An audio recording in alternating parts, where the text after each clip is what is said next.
What's up, everybody? This is Joey C. from the Brutally Sober podcast, coming at you with my buddy Bobby C. from Anonymous Addiction, My Truth About AA.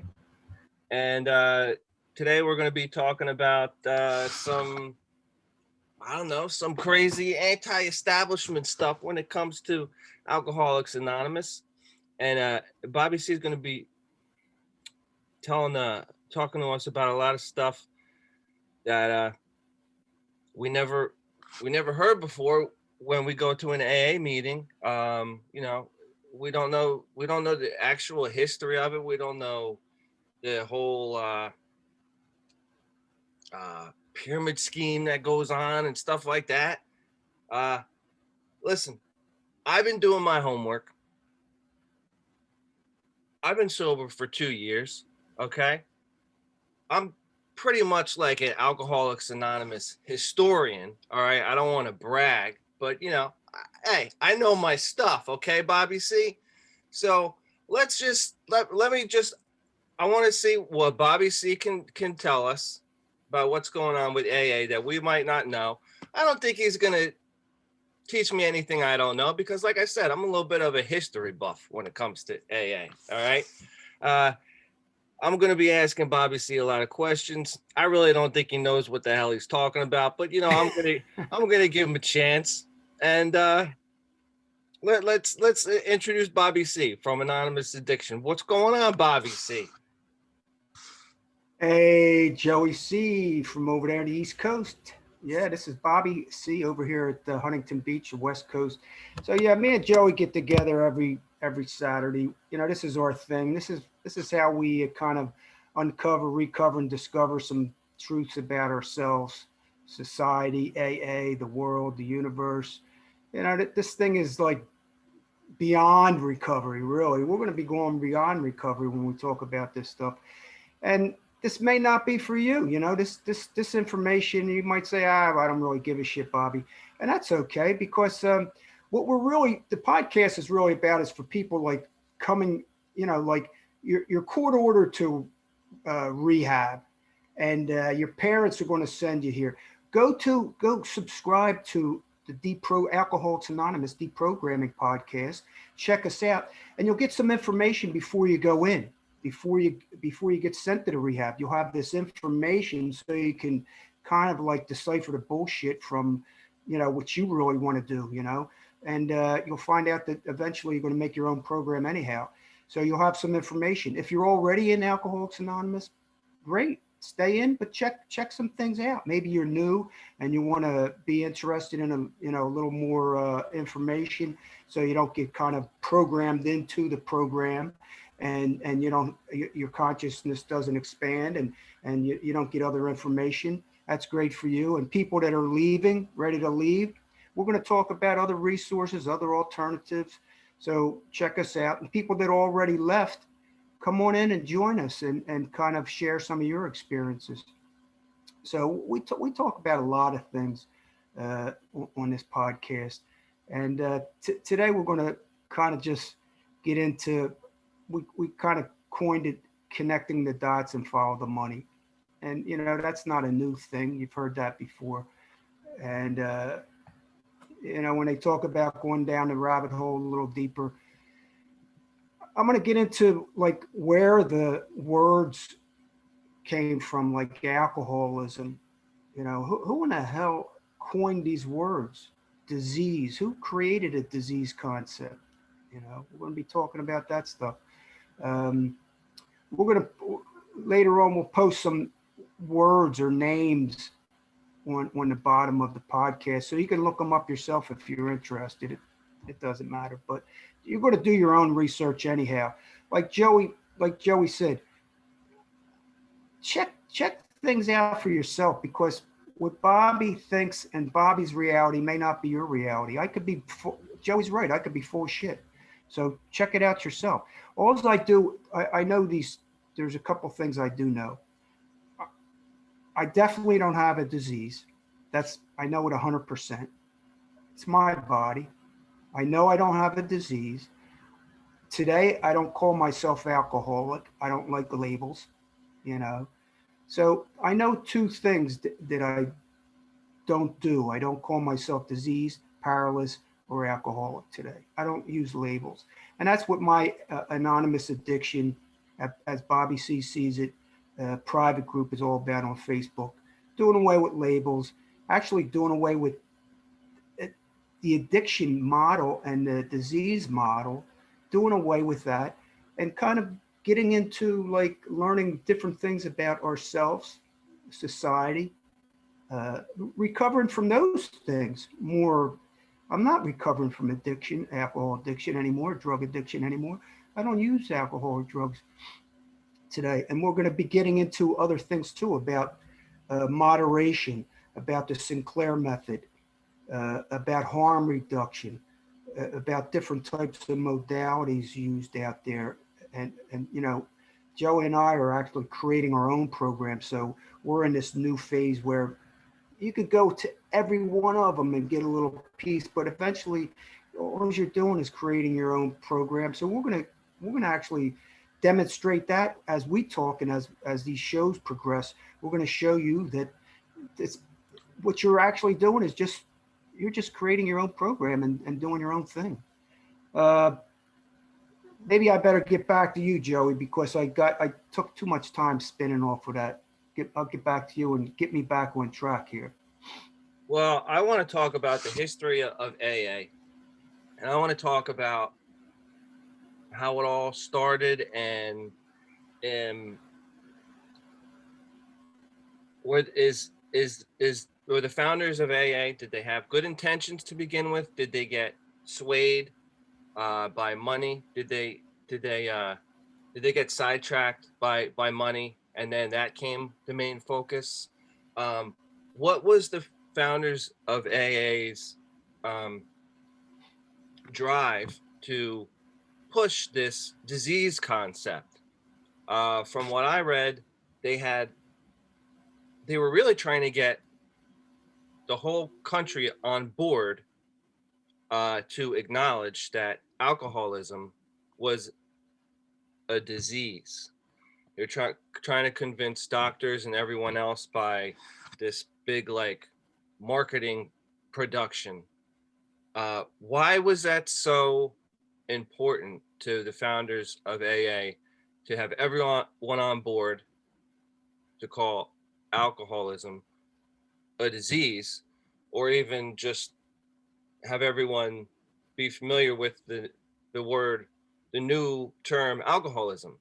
Um, You know, stop there, Joey, and let because that's a big question, and that's a great starter. But really, that's like the middle. It's not even the middle. That's like the middle of the situation, and that's a great question because everybody would actually like lead to that, want to know that without knowing the rest. Okay, so everybody like wants to know the history of Alcoholics Anonymous, but that's not where it started. I mean, the whole disease concept started back in 17, let's see, 1800s. You know, it started way back there with Benjamin Rush, Dr. Benjamin Rush. So look that up. Not Joey, but the audience. Look up Dr. Benjamin Rush. And who was who was Benjamin Rush? He was the signer of the U.S. Declaration of Independence. He was a physician, a politician, a social reformer. And here's the key: when I'm going to start talking about some of these things, he's the founder of the Dickinson College. Okay, this is where it's all goes. It's all going to. So he was one of the first people. He probably wasn't. It probably even went back further, and we can go back further. Uh, Actually, they called it a sickness. They called it sin and sickness and illness way back. Seneca, back in the Roman days, talked about alcohol. Uh, so, but we'll start with like Dr. Benjamin Rush. He was born 1745, died 1813, and it all started with him with this because it took him probably about 40 years to become a physician and all that. So let's say 1784. So you start there. where the disease and the word alcoholism came from. It goes back even further, but like Alcoholics Anonymous did not coin alcoholism, or that they did not start the concept of the disease. Okay, we'll get into exactly what they did do, but they didn't do that. Bill and Bob. It was already called a disease, and it was already called alcoholism. Matter of fact, let's see, you can go back to 1849 with Magnus, Magnus, Magnus Huss. I think that's how you say it, Huss. I don't, you know what, I don't even know how to say words properly, okay? Uh, some people, here's, I'll touch it on this, because this gets to the whole crux of the whole situation of following the money, connecting the dots and following the money. Because society, I think it, way back in the Roman days, it was like if you were so-called like a senator, a politician, or I don't know if they even coined the word professional, educated, or what, you were above, you were on this different plane of consciousness or level. And that's bullshit. You're not. But society, we're told that we are, like, people would call me, you know, I'm saying this stuff, and my kids may someday be watching this podcast, and my grandkids might be, but people would consider me ignorant. Really, they, you know, people are going to watch us and say Bobby C is ignorant. Some people are going to watch us and actually say Bobby C is stupid. You know, they'll use words like that, and that's the whole delusion with this educational system, and that's what we're going to get into, because you have to understand the reasoning for these colleges and education and the indoctrination of them to society, the why, the how, and the why. Even before we get into, like, let's talk about the history of Alcoholics Anonymous, because shit, you could just go to AA.org and look up all the shit that Alcoholics Anonymous has archives. Okay, you can look up all that information, but it's all going to be slanted and perceived with their reality of making Alcoholics Anonymous this wonderful thing because they're in it, you know. And we'll talk about that too, but we got to go back into history. This podcast is going to be probably 3 series. Okay, this is just part 1 of connecting the dots and following the money. So just with that little brief introduction about past with alcoholism and disease, you have any questions with that, Joey? Well, we might be breaking this up into 12 episodes, all right? Because I'm gonna. No, we don't want to do 12. No 12. We don't want 12. I'm gonna dissect the shit out of everything you say. I really want to know everything there is to know, and I'm gonna fact check everything we talk about. So I'm glad you said that there's a lot more to go over than just labeling of alcoholism and the disease concept, because I had a feeling that's not really a starting point. There's a lot that transpired before that. So can you tell me what, if you think Benjamin Rush, if you think that's a good place to start, what's this guy's motivation? Why did he start the Dickinson College? What was the Dickinson College all about? Uh, I don't, you know what? I'm still doing research on Benjamin Rush myself. Okay. All I know is that he was one of the uh, first persons that coined alcoholism as a disease. His motivating factor, see, we're going to get into all that because back in the 1800s, you had the temperance movement. Okay, so we're going to go like from Benjamin Rush to Malchus Huss. And then right then, during that period, we have the temperance movement. So you have to research. So you're going to, I'm not going to do your research for you. I'm going to check into it more. I'm going to dig into it more. Okay, but there's no need to, because I'm not blaming Benjamin Rush for creating some cult of Alcoholics Anonymous. Okay, because he didn't even know what the hell what was going to come about his. All I'm saying is that the colleges is where, let's just put it this way, the colleges is where the prestige, the power, and the money comes from. Okay, so you're talking. He was a physician. He was a politician. He was a social reformer, and that's what the temperance movement, the whole temperance movement was. Okay, so we have to understand what the temperance movement actually was. And it was, see, back then, alcoholism, or let's say use of alcohol, was a problem back then. That's way back then.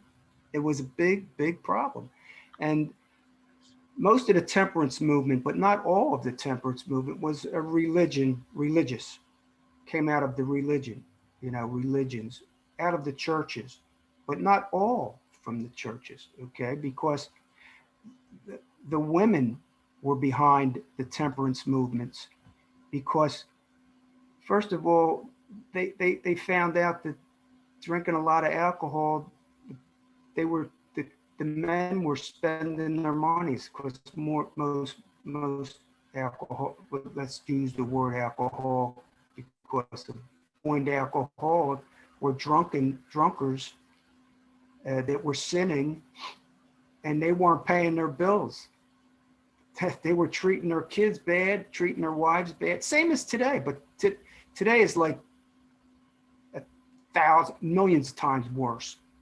And here, I'm saying millions of times worse. That's somebody's going to say you're crazy, fuck even saying that. But I'm just saying it's so worse today. And here's the thing: we're going to go from how small it was back then, because the temperance movement was big, but the population wasn't that big. So you had the temperance movement against alcohol, and they always wanted to go for an alcohol reform. So they're all reformers, okay? Because alcohol was a problem back then, crime, uh, all kinds of stuff. People seeing that people couldn't perform work properly.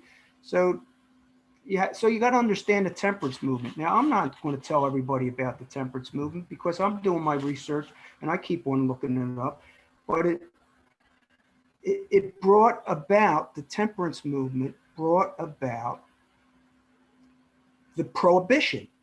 See, everything connects. Okay, so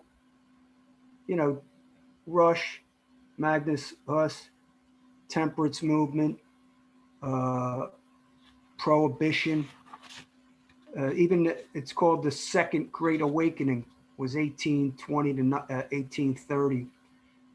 That was it was called the Second Great Awakening. That was big in Boston. It was part of the temperance movement, but expanded, and they were actually educating. That's when. See, that's why I go back to the educational system, the colleges. That's where the money is. People don't understand that. People look at Alcoholics Anonymous and just say, "Oh, it's just a beautiful thing that helps all people save their lives. Millions of people save their lives." And hey, a lot of people get saved, do save their lives, but it's coming from them. It's not coming from any other thing. But as we get like deeper down, and we could go back into the temperance movement. We could talk back into the prohibition, because this thing you can't just talk about thing. It would take, like you said, it would take a whole podcast just to talk about uh, Benjamin Rush, you know. So we're not going to do that right now. We're going to keep on going back. So the prohibition, so the temperance movement, then the prohibition was 1920 to 1933. Okay, 1920 to 1933. The Volstead Act, it's the 18th Amendment. Everybody heard of the Roaring Twenties. I mean, people heard of the Roaring Twenties. You heard of the Great Depression. Well, this all ties in. So you have to understand temperance movement, prohibition, the Roaring Twenties, the Depression, because Bill came out of the Depression. It was nearing the end of the Depression. So people want to just know the history of Alcoholics Anonymous. Nah, you got to know what happened prior to all of that uh, forming of Alcoholics Anonymous, because there was so many other things before Alcoholics Anonymous that was just like Alcoholics Anonymous. Okay, Alcoholics Anonymous isn't a new phenomenon, because even like the Emmanuel movement in 1906, the Emmanuel movement, Emmanuel, from the Emmanuel Church. That goes back, that's 1906. That's before, Bill and Bob, right? Well, they had programs to reform alcoholics. And they always kept with the alcoholic, the word alcoholic, alcoholism, and they all labeled it a disease because it was labeled, so it stuck. And it was, see, the disease model allows society to create all these layers of education, colleges, medical fields, because it takes the responsibility off of the person and it places it on the institution. Okay. So it's taken away from you. I'm making it a disease. So it's really not your problem. I'm going to straighten you out. So understanding all that, not all that, but understanding some of that right now. So you go to the Emmanuel movement, 1906, and there's a bunch of stuff that came out of that. I mean, I have it all written down and documented and stuff like that. But people are going to have to research their own stuff on their own. But we're going to go back to the Emmanuel movement. We'll go back. But I'm just giving the viewers a little spit of things to research, because I'm not here to do all your research. Research yourself. You know what I mean? Check this shit out yourself. If you're not really interested, you're not going to do it anyhow, And does it really matter? What I'm actually doing is laying the groundwork for all the next uncovering, recovering, and discovering about AA, society, the world. That's what I'm laying it out about. Okay? You think it stops at AA and Alcoholics Anonymous? Think again. So you had the Emmanuel movement, which they blended in like the non-denominational. Bill copied everything. All the 12 steps are all copied.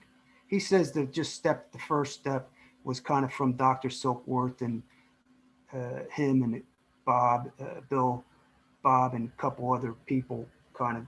And then they said they coined the word one day at a time, but I think that came, I'm almost positive that came from somewhere else.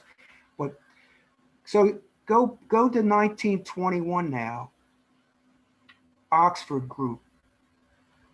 Okay, that's where it all came from. Bill copied most of the pledges, and Frank Buckman, 1921. That's where Bill's sponsor, Ebby sponsored Bill, but it wasn't Alcoholics Anonymous. There was no such thing as Alcoholics Anonymous. It was the Oxford Group.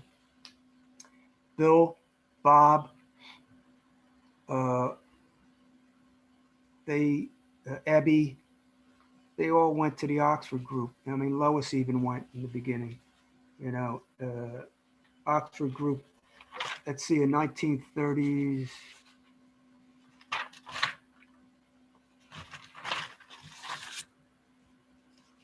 Yeah, Bill joined the Oxford group following the spiritual awakening. After he had this so-called spiritual awakening over the town's hospital with Silkworth, Dr. Silkworth, who's another whole story, because all the physicians, all the reformers, all the people that created all the educational systems, it was all.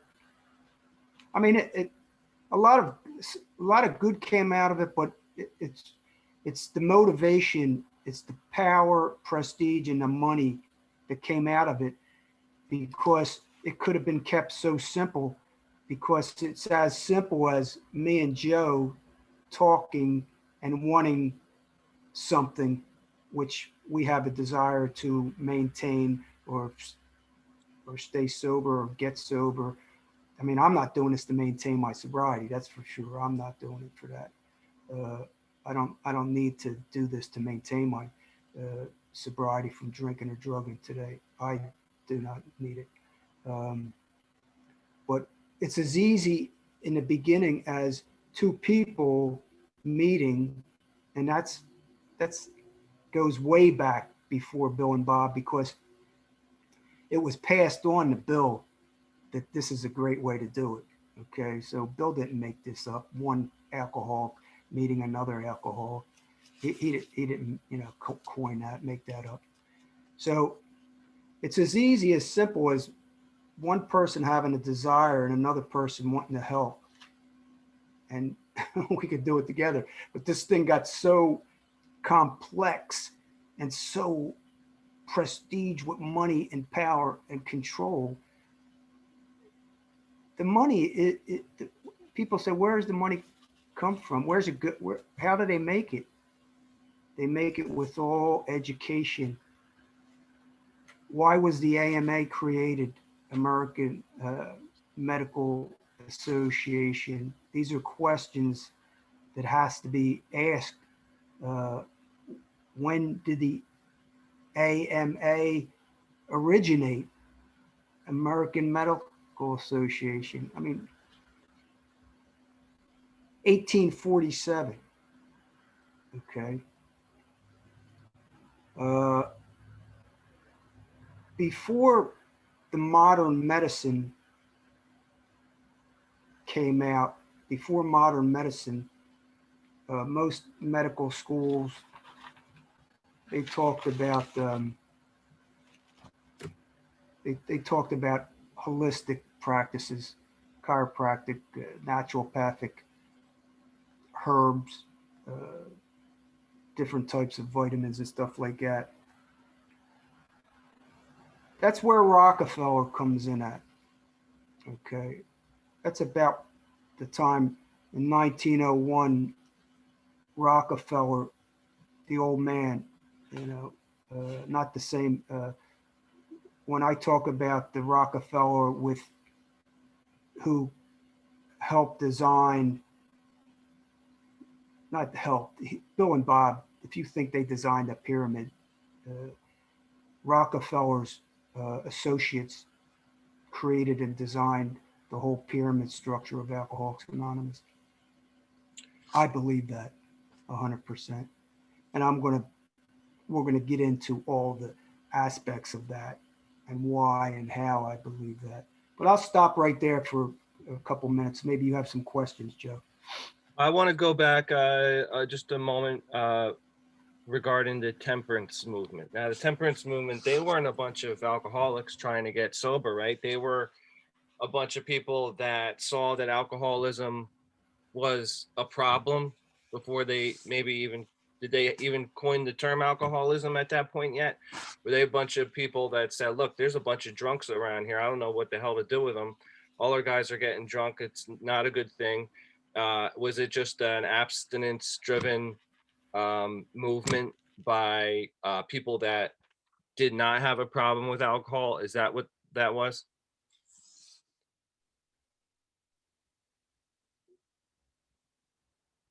Yeah, you were breaking up a little bit there. Is that The answer to that is yeah. You're right. It wasn't. Most of it was reformers. Some of the people had a problem themselves. Some of the reformers had a problem with themselves. Like in the manual, like a lot of people went in and had a problem and got cured through God. And then, but you're right, most of it wasn't people that had a problem. They just seen the problem in society. mm, And it was more driven out of that, okay, uh, pure, I guess, movement. It was that was a movement that went into, see, because a lot of a lot of politicians and bigger people forced the hand of the government to put these restrictions on alcohol, and that's when the prohibition came about. But the prohibition wasn't it wasn't about you could still drink. You didn't get locked up for drinking. You could have it in your house. You could drink. It's getting it. The prohibition was about the sale, manufacturing, and transportation of alcohol. And we could get into that because there's a lot of debate about that, because everyone knows the Rockefeller family. They own 90% of the oil fields and oil production. And this is when, like, Ford, see, it all, like, it's hard for me to, it's got to be on paper. People got to check it out and connect their own dots, because I don't have it like on, I'd have to put it on my whole wall in the house, to connect all the dots. But Rockefeller, the old man,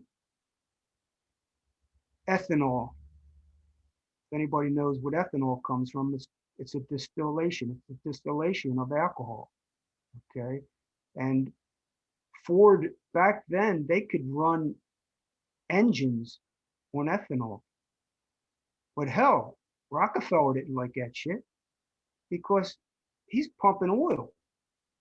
He's refining it to gas. He wasn't drilling, he was refining.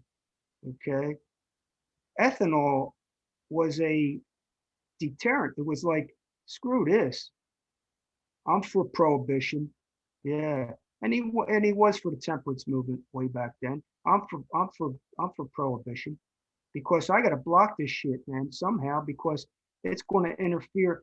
Because back then they had uh, Ford invented stuff where the distilleries, you could make the stuff on your own farm and distill the ethanol to run your engines on your own farms. So people have to check that out. You know, check out uh, rock. People always say, "Oh, why do everybody talk about Rockefeller? Why is everybody talk?" I'm going to talk about other people, but if you don't know the family of the Rothschilds and the Rockefellers and the Carnegies, then you don't know nothing about friggin' monopolies and control, and who controls the world and society. You know, everybody will say, "Oh, the Rockefeller conspiracy and shit." It's not a conspiracy. Well, everything's a conspiracy, but look up Rockefeller medicine. Look it up, Rockefeller medicine. He wasn't. See, now I just touched base on the ethanol, right? So what does Rockefeller have to play with that ethanol? Uh, he didn't like the ethanol. Some debate that. Okay, if you know Rockefeller, how he worked, he talk about tentacles, Joe. Remember, you always talked about you got your hands everywhere. mm-hmm. Rockefeller had his hands everywhere, everywhere. Okay, and the next thing he grabbed his hands on was the education system, 1901. Okay. So check out Rockefeller medicine and why Rockefeller wanted to transform the whole education system from holistic to modern medicine. People got to check that out. If you don't check that out, you're not going to, then you could just dispute anything I say if I started with, oh, Rockefeller had so much to do with the design and the creation of Alcoholics Anonymous. Oh, Bobby, how can you say that? Well, I'm telling you how I can say it. And this ain't, I'm just touching on the shit. Okay. Back to you, Joe. You got anything to say on that? Yeah, I want to know about the this Emmanuel movement. Was that just another temperance movement? Actually, that was like a therapy for alcoholics and alcoholism. That was Okay. they actually that was like more or less a reform. It was a pretty good concept because it incorporated psychotherapy, relaxation. It incorporated a lot of different dimensions of modalities that Alcoholics Anonymous doesn't have. It wasn't bad.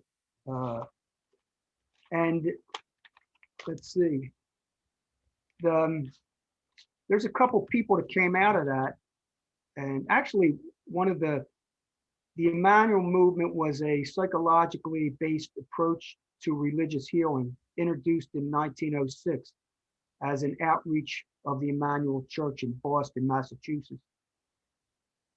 And in practice, the religious element was kind of de-emphasized. So they kind of like de-emphasized it, just like alcohol. Like I'm saying, everything was copied. Bill, Bill did not, it was all copied. The Emmanuel movement de-emphasized the religious aspect, went more towards a psychological or behavioral aspect therapy. And the practice of religion was de-emphasized. So they didn't want to keep on saying God, God, God, God. And the primary modalities was individual and group therapy. So they started like to do a lot of one-on-one, which didn't I say that? Didn't I go back to that? One-on-one. Okay. And group therapy. We're doing, see,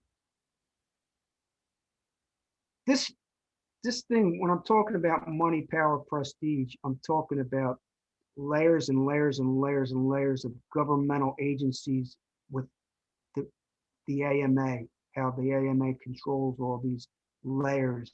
You can't do nothing without the AMA, okay? If I say I'm a therapist, I get locked up because they control everything that has to do with medical, okay? So when I talk, I'm going to talk about medical. Rockefeller he controlled all the medical back then, okay? He put so much money into designing this new modern medicine that it was sick. Okay, I'll look back and tell you exactly how much money. He just kept on pumping money into it because he wanted to control the whole industry. Because you know why? What do you think drugs are made out of? Okay. He bought the biggest pharmaceutical industry back in 1901 in Germany. What do you think drugs are made out of? Synthetic. Oil. They're made out of oil. Oil. Okay. People don't understand the oil industry and the chemicals. Chemicals. Okay. Like DuPont. Yeah, DuPont. We can even get into him later, but All right, so we got the I got Benjamin Rush. He's talking about alcoholism way back in the day. We got the temperance movement, which is kind of like a bunch of guys and gals saying that women, yeah, a whole bunch yeah. of people getting messed up around here from alcohol. We got to do something about it. We So got wait a second. Let me just say, not a whole bunch. It was huge. It Was went you in. It started to go into. It came from other countries first. Okay, okay? it came over here. That movement, the temperance movement, was big. It was big. Okay. And then where did prohibition fall in regards to the temperance movement and the Came uh out of the it came out of the temperance movement because of the reformers. They pushed it. That because there was, first of all, look, the wealthy people were involved in all this shit. They're involved in everything. Okay, these wealthy people, you think they want a bunch of drunks? They call them drunk, drunkenness. You want the drunkenness on the streets and the drug addicts and all this other stuff. So they had money backing them. The money, the oligarchs controlled politics, and they still do today. So they were the ones that pushed what they wanted. It doesn't come out of government. It comes out of the money people above the government. And why was the reform? Why did they push? It's deep, and we'll get into it deeper. Why the prohibition lasted for 13 years. Prohibition lasted for 13 years. That's a long time. And what came out of the prohibition? What do you think came out of the prohibition? Joe? uh I don't know, the illegal transfer of alcohol. Crime. Where do you think the organized crime came out of? Organized crime. They drank more probably during the prohibition than they did before the prohibition. Mhm. Okay. So what the hell was the reason? It's deep, deep. I'm even searching deeper into it. It goes way, it's deeper than what the hell we know. All I know is crime. Roaring 20s. What the hell do you think they called the Roaring 20s came out of that? All the mafia, all the crime organizations. I say the mafia, but they were all mafia. Everybody said when they say mafia, they think Italian. There was a bunch of mafia. Matter of fact, today the mafia is the government, okay, and politicians. They're the mafia. Lawyers and judges, they're the mafia today. But organized crime came out of that, and more drunkenness, and more ways of producing alcohol. You know, they figured out more ways of producing it instead of, and it was about prohibition was a failure. Let's just say that, okay? They say it was a big failure. It's just like the drug on war is a failure. Why is that? We could get into that maybe in another podcast. I'd like for people to tell me all about the war on drugs. What a bunch of bullshit. It's another political thing like the prohibition almost. So why wasn't the Emmanuel movement successful? It was kind of a treatment for alcoholism, and they didn't emphasize on the religious aspect of it. When Alcoholics Anonymous was on the up and coming, did the Emmanuel movement exist then? Did they straight up just snatch up their idea while it was still happening, and then they ran with it? Why don't we know? Why do we know about Alcoholics Anonymous and we don't know about the Emmanuel movement? I don't know. I'm still checking into it, but it says they only lasted 23 years. Why? Who knows? The church, I don't know. Let's see if the church is still going on. The church might be still there. It says the movement lasted about 23 years. Probably, I would say it probably died out because, well, let's see, 23 years, that would make it 1929. It died out. Uh, Alcoholics Anonymous program really didn't, get moving until 1940. So that's 10 years later. What happened in between the 10 years? Excuse me. What happened in between the 10 years is that's when we'll get into more of that, okay? Because you're talking the 1920s now. So you're talking modern medicine, and the Rockefeller family creating all these colleges and institutions. We'll get into that, but so when we get into one thing, we should do a segment on each one somehow where we could talk about just three of them, where I could do more writing and research, where I could break it down more. And I have this stuff all over the place. And for me to keep on piecing it back is very difficult for me. I got to have some type of a system. But it kept on changing. Out of that, the the Jacob Jacoby Club, Jacoby, Jacoby Club. Patty Keegan held the first AA meeting in the basement over there in Boston on 1940. Yeah, kind of spun out.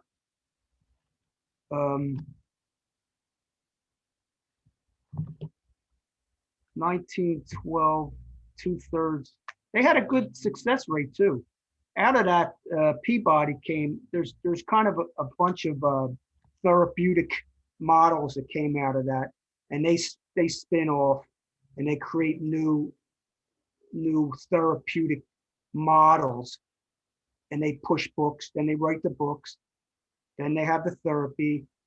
Then they get people to go there because that's the newer thing. It's always the newer thing from the book.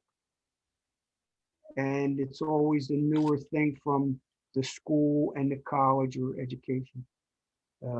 So it kind of burned out, but it was supposedly they had a pretty good success rate. But getting back to that Great Awakening, the second Great Awakening, which was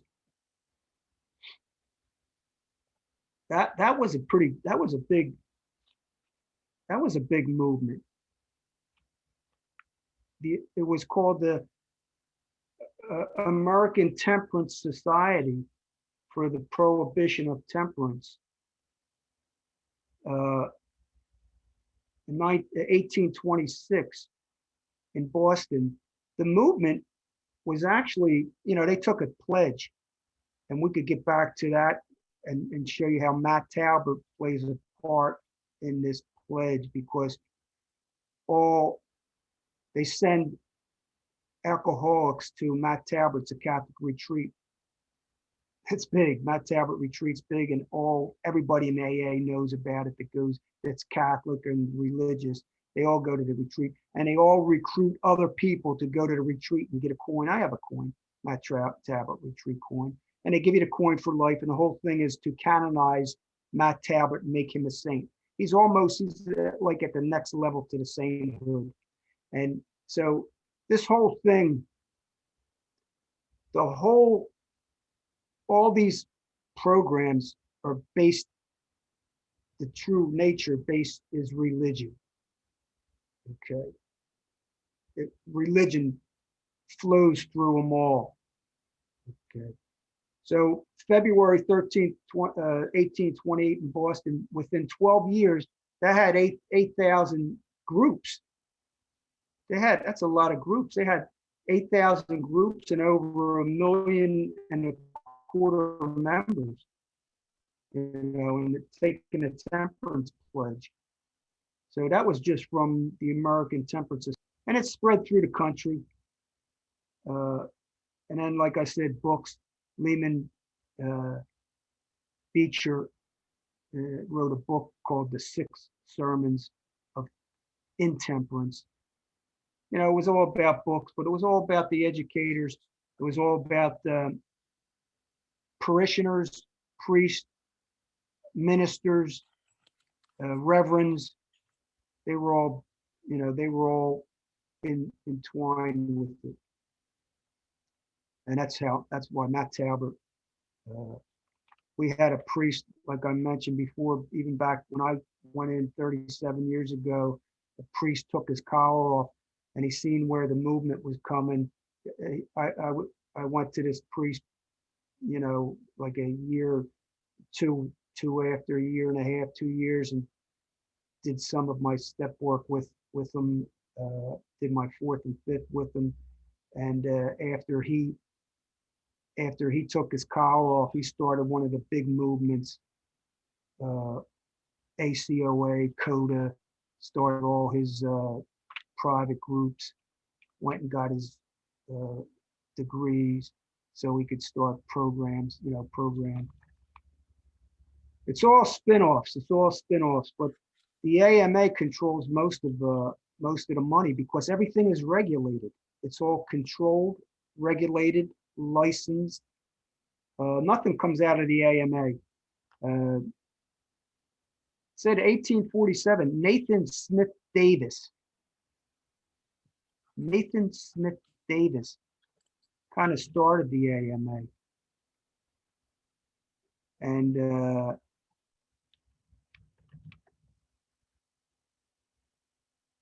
but in 1849, Marcus, what did I say? Magnus Hess, Huss. He was Yeah. a Swedish physician. They say he coined the word alcoholism, but Rush was using the word alcoholism.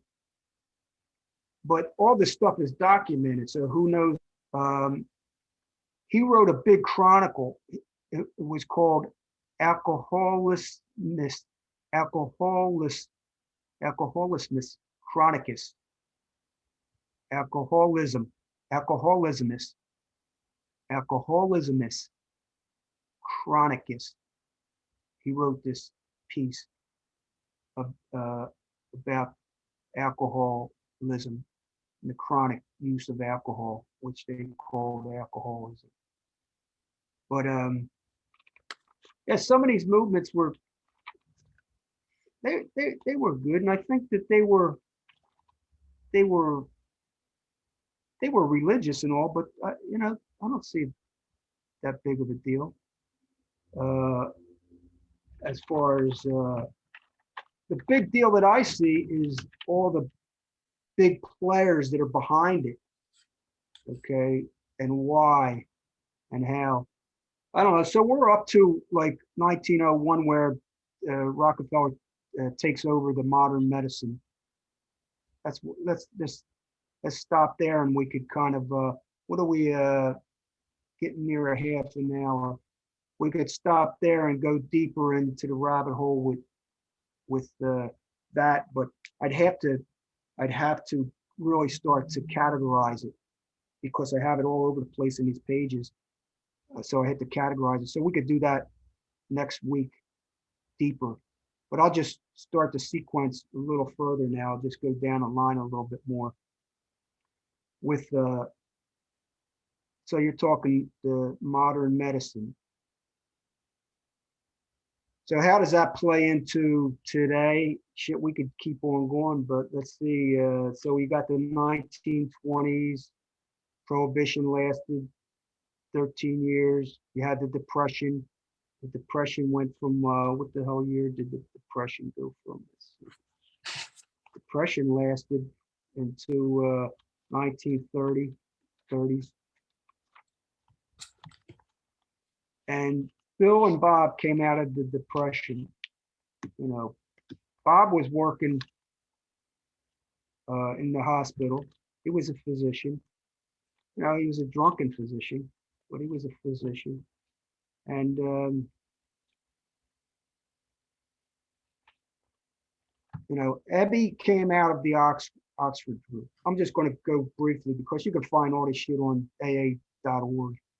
Ebby comes out of the Oxford group, and so did a couple other people. I have it all written down, but I don't have it in my brain. There's other people that could tell you this stuff in a second because they're AA historians.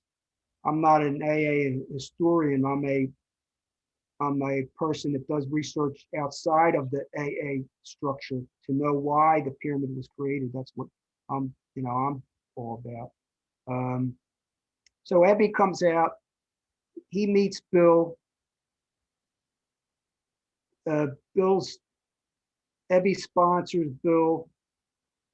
Bill gets sober, December 11th, 1934, right? Ebby's already sober. Bill belongs to the Oxford group. He don't know nothing about Alcoholics Anonymous. He don't know nothing about nothing. Oxford group is helping him stay sober. Why? Because Bill wants to. Okay. Bill said he had a spiritual awakening at Towns Hospital. He met Dr. Silkworth, and he's been in and out of friggin'. It's just like everybody else. How many times did I promise I was going to quit drinking? It's just like anybody. It's just like anybody else. His story is no different than anybody's. Not one, no different. He decided. He says God did it, but whatever. He believes that. It's okay. He decided he wanted to get sober. He met Ebby one-on-one, me and you, two people meeting. Bill gets sober. But the Oxford group told him, they're the one that's telling him you got to meet another person. You got to grab another person. This is how you're doing it. So Bill didn't come up with this. Okay. The Oxford group came up with it. So Bill goes out and he talks to somebody and he gets a referral from the secretary from the Oxford group. And she's been trying, she's been in the Oxford group and she's trying to get who was Dr. Bob, working on him, helping him get sober. And Bill turns Bob on to the Oxford group, and now Bill and Bob's together, one-on-one. Actually, Ebby went back out drinking, but he came back in. Ebby came back in, and eventually, I think he died sober. Yeah, he died. He died sober. But so this is all out of the Oxford group. Dr. Bob and Bill kept on going back to the Oxford group. They had meetings in their houses, Oxford meetings. Okay. Wasn't Alcoholics Anonymous. They went there for a bunch of years. Let's see. So there's a bunch of movements going on already. Bill Wilson isn't coming up with anything new really, except how he was able to create a huge following, I guess, is the difference. But there was a bunch of stuff going on and a bunch of movements going on, and it sounds like Bill and the founders of AA stole a bunch of ideas. I want to ask you about why is it important? How does Rockefeller's monopolizing everything, the oil, and he's concerned about the ethanol, and is he paying the AMA to come out with things so he can monopolize even more with the pharmaceutical and create a pharmaceutical industry and things like that? Who is Rockefeller? Is Rockefeller own the AMA? The AMA is, yeah, look, it's like the lobbyists own the government. I mean, the government's separate. AMA is separate. They create it, but the AMA does whatever Rockefeller and all the associates and all the money people say to do, because money, power, prestige controls everything. Okay, so they hijack the AMA. Okay. So that's what the Rockefeller did. Okay, so the AMA is controlled by the new system that's coming out, which is the modern medicine. Okay, so let's just get right into something. We could get back into that. I have this all down. I'll tell you how much money Rockefeller put in, how many different colleges he created, how many foundations he created, how many layers of education he created. I'll get into all that maybe in just one podcast. But to go a little deeper, just so the audience don't get bored and saying, well, what the frig's it got to do with Alcoholics Anonymous? And you I think you said it. You said it just a minute ago. What's the difference between AA and why is AA successful? Well, if you had Rockefeller's brains, associates,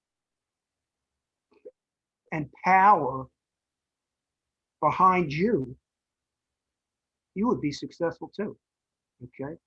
Uh, he owned the medical industry. So he was looking at AA for shit since 1937, 38, 39, 40. He was watching it because somebody, see, they came to the associates of Rockefeller. Bill's brother-in-law uh, was a doctor. He had money. He was rich.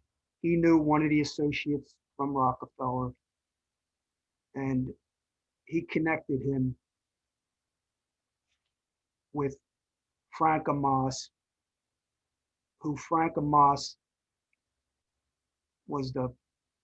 There's three other players. I got it written down. I got to write it down. I got to put it on paper, and we'll talk about it next time. Frank Amos went and did a report. He checked this new thing out that was happening because Bill and Bob left the Oxford group, okay, and they got fantasies of opening hospitals. They already talked about this. I mean, way back then, before Alcoholics Anonymous was formed, what they were going to do. They were going to open up chains of hospitals. They were going to have paid workers. They were going to have workers to pass the message along. They were going to have meetings there. They were going to have the hospitals. They were going to write their book. That was a big thing. They were going to write. They knew, they kind of had a structure what the hell they wanted to do. Because, look, Bill was broke. Bob was a drunk. You think he had a lot of money? No. They were both at one point high in their achievement. Mm-hmm. They were doctors and stockbrokers. Bill was a stockbroker. He was a money man. He was making money. He was flipping. He was, the Great Depression. What happened with the Great Depression? The collapse of the economy, the stock market crashed. Bill was in the stock market. Okay. So Bill was broke. Okay. Just think. I mean, what we got to be dummies to not figure this shit out. Okay. Bill and Bob broke. So Amos comes up. They got connections. They set up and they meet. They didn't meet Rockefeller. I'm talking, when I say Rockefeller now, I'm not talking about the old man.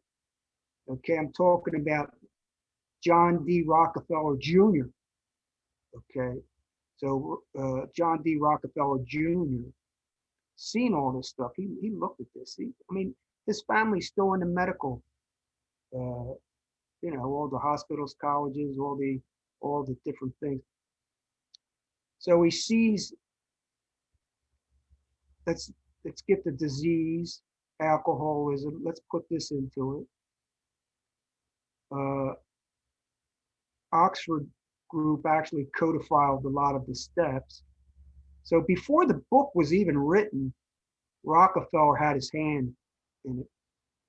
Okay, because they actually were showing some proof. Because the Rockefeller family was in the temperance movement. They were in they believed in the temperance movement. Okay, they pushed the temperance movement. They believed in it. They believed in prohibition too. Okay, so this was like he could see shit.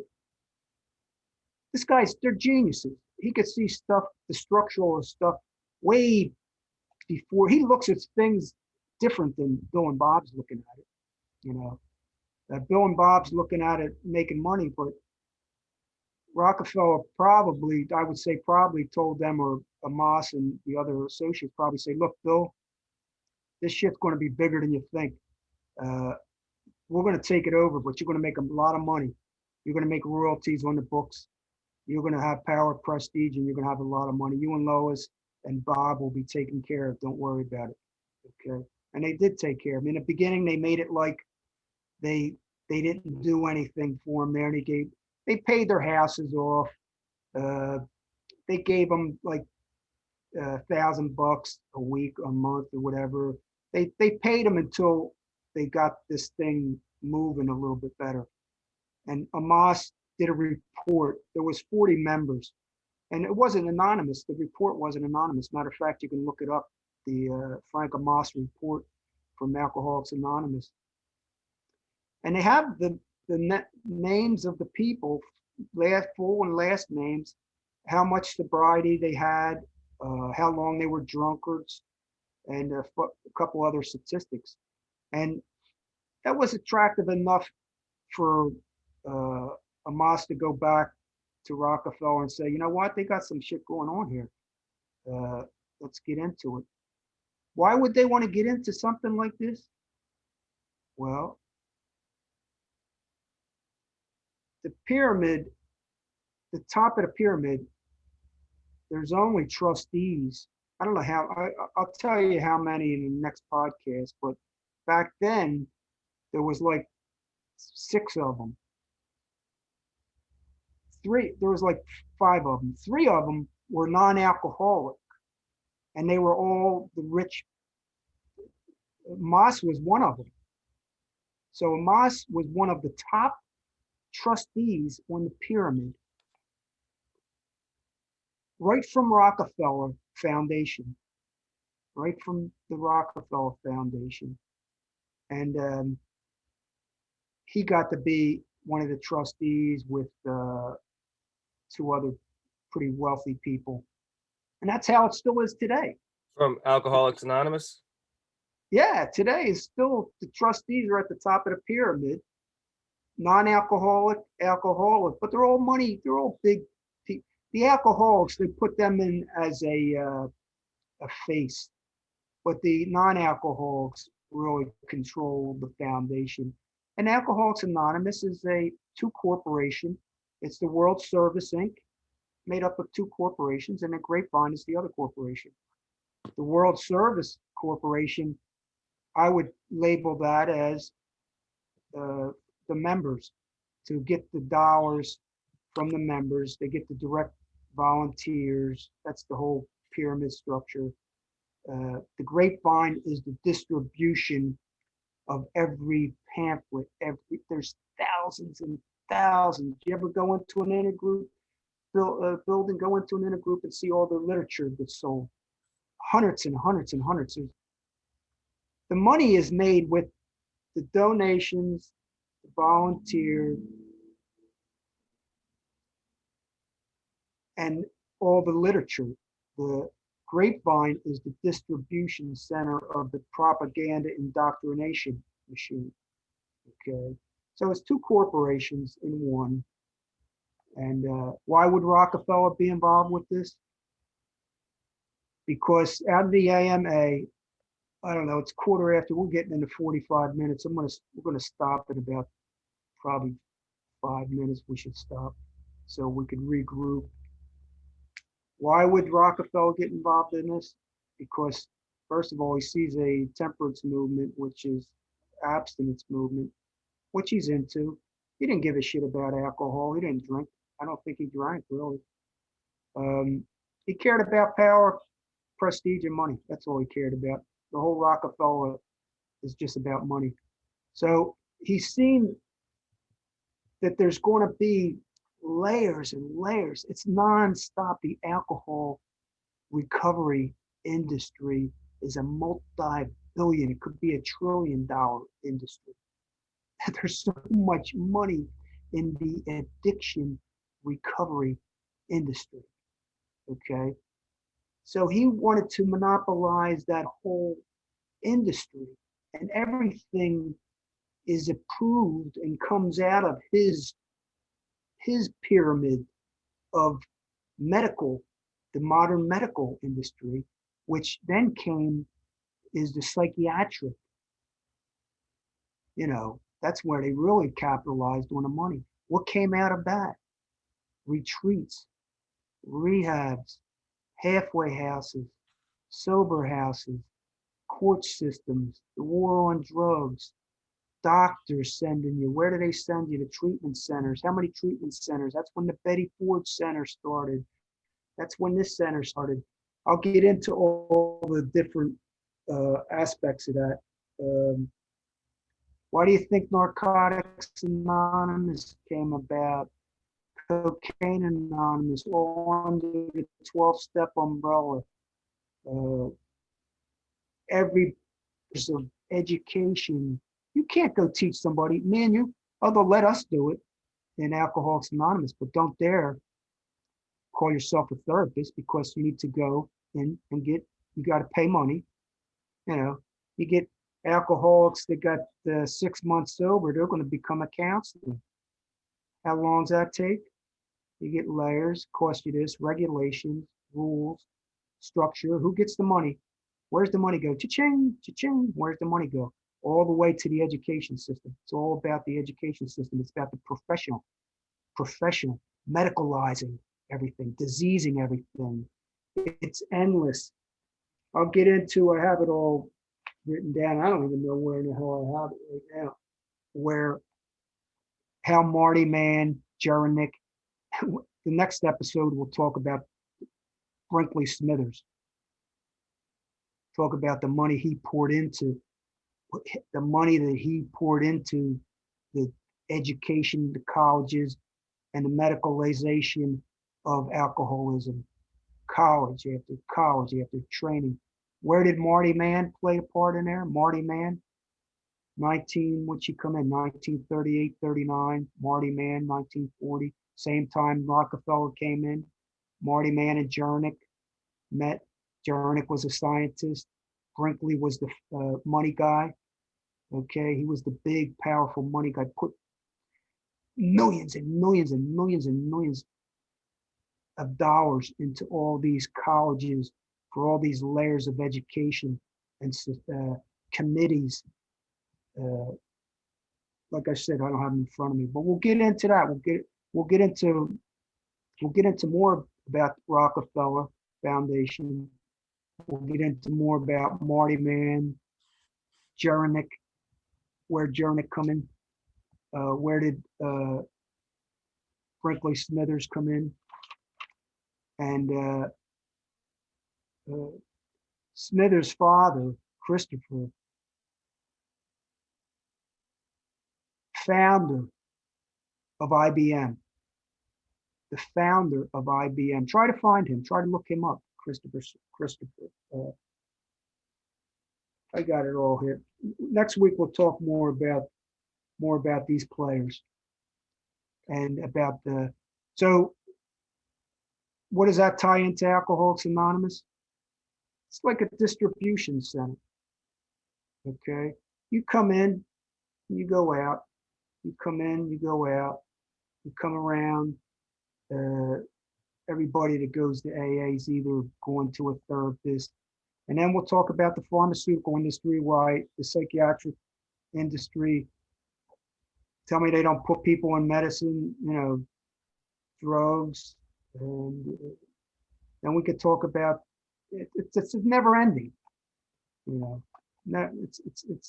could talk about this for a long time. Any more questions, Joe, about that, what I just talked about? So we got Bill and Bob. Bob is his doctor who was successful, and now it was a drunk, and now he's sober with Bill. Bill was a big time Wall Street guy. Now he's got no money. They're working on this AA thing. They need basically an investor. So Bill's got his brother-in-law has a connection to one of the guys that's associated with Rockefeller. This guy comes in and does some study within Alcoholics Anonymous. Frank Moss. Moss. Rockefeller says, "Oh, maybe this is a good investment." Is that this basically what's going on? Rockefeller sees all this stuff, and he says, "Okay, I can. This is something I can invest in, basically, right?"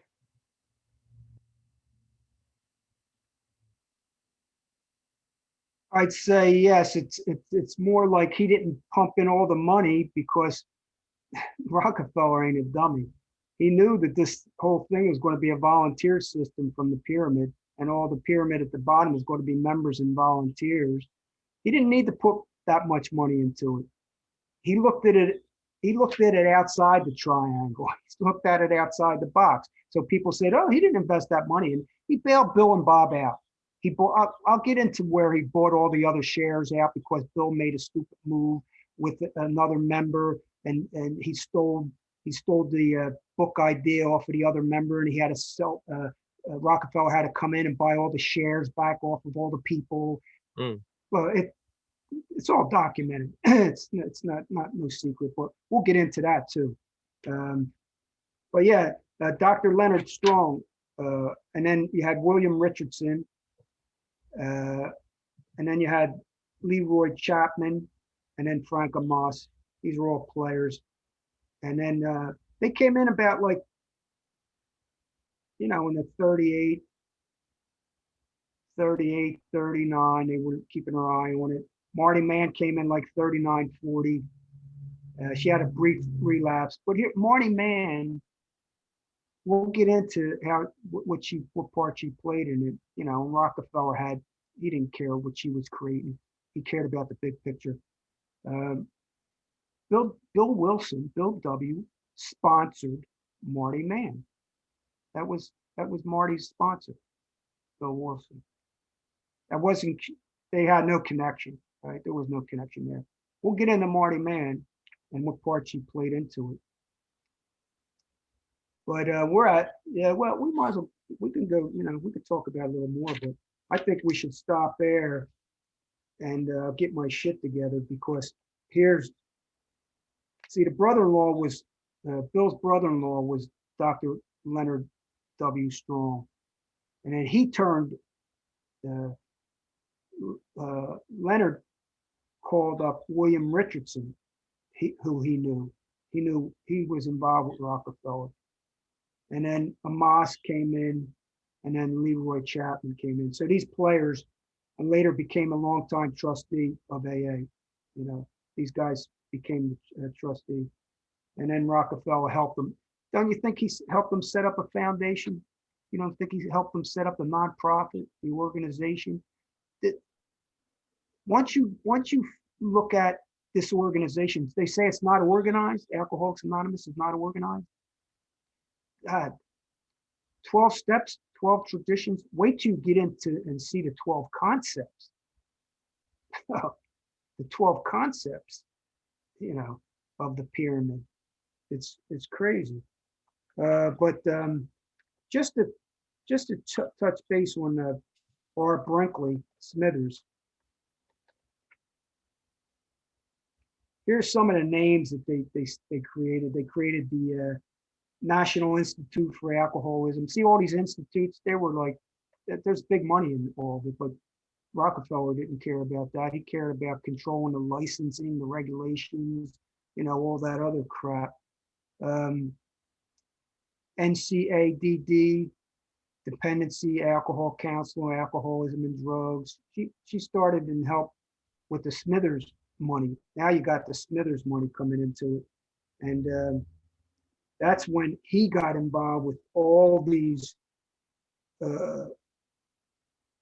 promotions of all the committees and the institutes. And that's when they designed the education system. That's when all the education, but it's all educating people about alcoholism. Okay. They created, that's when they involved the family. Okay, that's when all the books came out with all the ACOAs and all the CODAs and all the spin-offs of 12-step and all the books and all the layers of therapy and therapeutics and modalities. And Marty Mann stayed in AA, and they actually had retreats way back then, years and years back then. We'll get into more about that. Any more questions, Joe, about that? Let's kind of wind it up. Well, real quick, I'm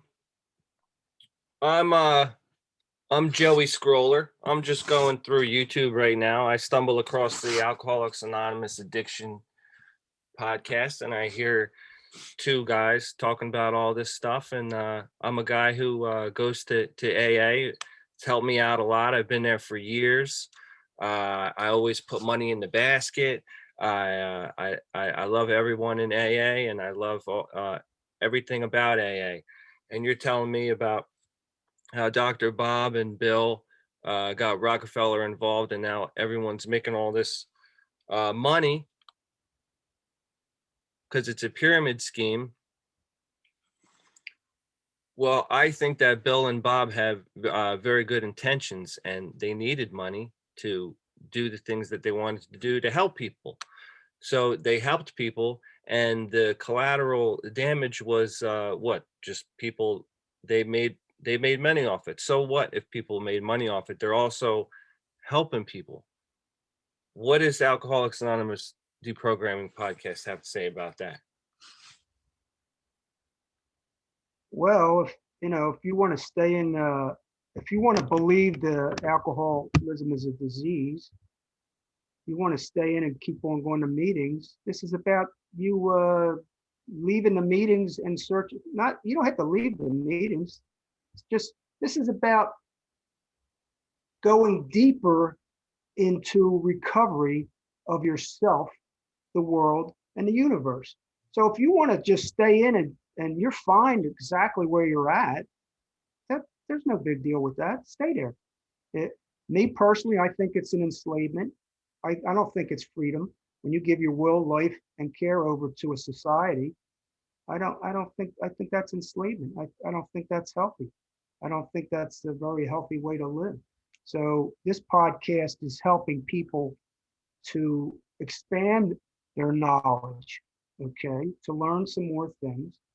And I'm doing this series, like if we're doing 1, 2, and 3, I'm doing this for me more than anybody. Okay. For me to get it out of my body and to get it out here. I'm really, it's kind of like selfish for me to do it because I'm doing it for me. If somebody else is going to learn something from it or grow from it or expand from it or whatever, go further down the rabbit hole from learning something new beyond AA, because my podcast, Anonymous Addiction, is not just deprogramming from Alcoholics Anonymous. It's deprogramming from society, okay, and the world, not just AA. I always say ourselves, AA, society, and the world. So what do I hope for the viewers to accomplish this? Just to think.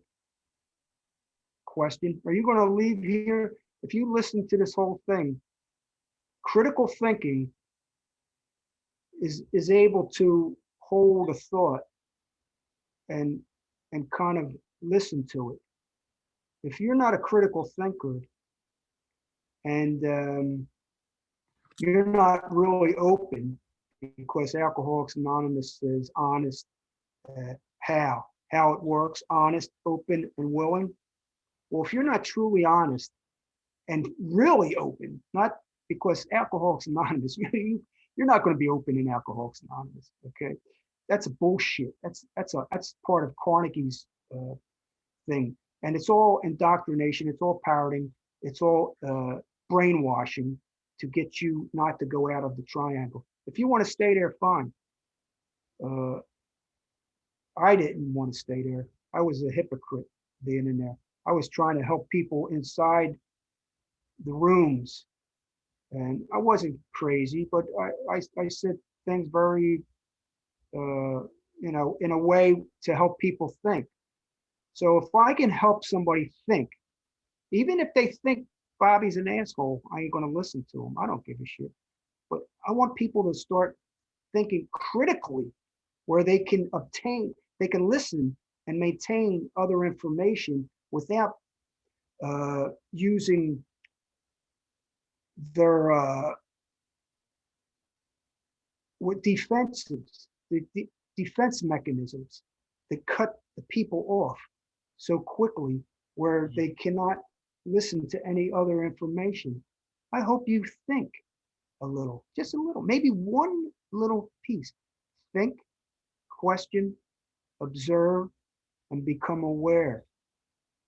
Become aware of what's going on around you when you're listening. When you go back in the meetings, you're you're not going to be the same person. Guaranteed. Guaranteed you will not be the same person. You'll be a different person. You'll be more aware. Okay. So you're going to go in there with a different awareness. Now, if you're going to shut us off, if you're going to say, I don't believe none of this bullshit, screw him, he's a bunch of bullshit, he's against AA, he's got this thing against AA. I'm not for AA, against AA people. Yes, I am against the AA pyramid. Yeah. And I'm against oligarchs like Rockefeller who control, manipulate, and indoctrinate society. Yes, I am. Okay. I'm against the alcohol industry that robs our children and families and wives and shit. Yes, I am against the pharmaceutical industries and the tobacco industries. But do I believe in the power of choice? Yeah. I'm not against alcohol. I'm not against drugs, and I'm not against cigarettes. I'm against the hierarchies that control us, control society, manipulate us, and brainwash us with lies and this delusion of how beautiful and how great these products are when they're not, you know. I hope they come out with something like that. And if they don't, I don't know. I'm getting something out of this. That's for sure. I'm getting a release. Am I getting more pissed off? No, I ain't. I'm not pissed off. I ain't pissed off, but I got all this stuff in my head and all this stuff and all this, I want to get it out to the public. I know we're running a little bit long, but our listeners know us by now. We can drag out a our closeout for a good half hour or so. So it ain't nothing new. If you guys want to press pause, press pause. I want to ask you one more question, Bobby C. You personally, what's your thoughts on Dr. Bob and Bill? What do you think their main motivation was? Was it helping people or was it making money? And what do you think about those guys as individuals? Do you got respect for them or do you think they're full of shit? Look, I know enough about the world. I'm old enough. I've had a few businesses. Okay. So I know that you can have all three things. You can want to help people, you can want to make a lot of money, and you can want some power and prestige. And Bill and Bob wanted all those things. Nothing wrong with that. I know that a fact. Did they do it pure out of no? Do I believe that they did it pure out of helping society? Hell no. Hell no. They didn't do it out of pure helping society. No, they were looking to make a bunch of money. Okay. And I don't have a problem with Bill and Bob. I don't talk about Bill and Bob that much, to tell you the truth. I talk about the societies more. Bill and Bob were just two people like me and you talking and trying to stop a habit that was creating havoc in their life, which is we're all doing that in some form or another. I don't care if it's social media, porn, food, drugs, alcohol, tobacco.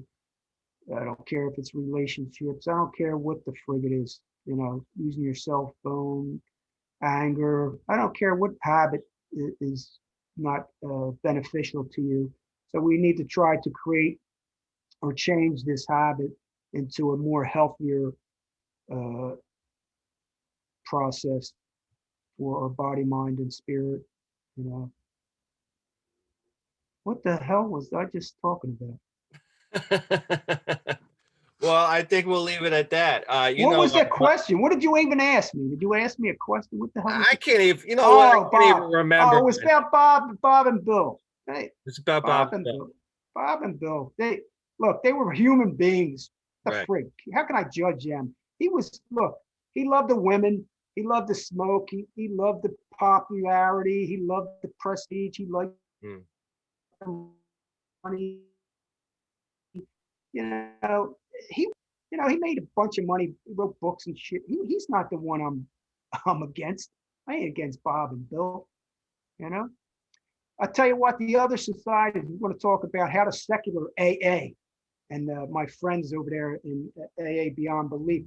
We'll talk about the secular AA and how the Alcoholics Anonymous pyramid is even going to get bigger because they refuse to separate themselves from Alcoholics Anonymous pyramid. They want to stay in that pyramid under Alcoholics Anonymous. And we'll talk about that. And I just wish someday they would separate from Alcoholics Anonymous because all they're going to do is make the pyramid bigger. That's all. More books, more pamphlets, more money, more power, prestige. Well, that's enough. Don't forget to subscribe to Alcoholics Anonymous Deprogramming Podcast. Check me out on Anonymous Addiction at My Truth About AA as Bobby sees a podcast on Facebook. That's Back right. to you, Joey. Yep. And don't forget to check old Joey C out. My podcast is called Brutally Sober, and you can find it on any podcast hosting platform. And remember, this is Alcoholics Anonymous Deprogramming Podcast. We're just a couple of guys shooting the shit. No hidden agendas. My opinion is going to change daily. Information that's coming into my head is going to accumulate, and things are going to change. And I'm going to continue to be open-minded. And I'm going to question Bobby C consistently. And remember, this is a extemporaneous podcast. That's my new favorite word. I'm learning a lot of, if I'm not learning anything about AA or sobriety or whatever, I'm learning a lot of good old school vocabulary over here reading this old bullshit. All right. So if you stuck with us for this long, we're probably going on about 2 hours. Well, you know what? God bless you. And we're going to be coming back next week, and we're going to do it all over again. Don't forget to subscribe, and we'll see you next week. This is part one of a 3-part series. So stay tuned for part 2 next week. Have a good week, everybody. Signing off. Take care.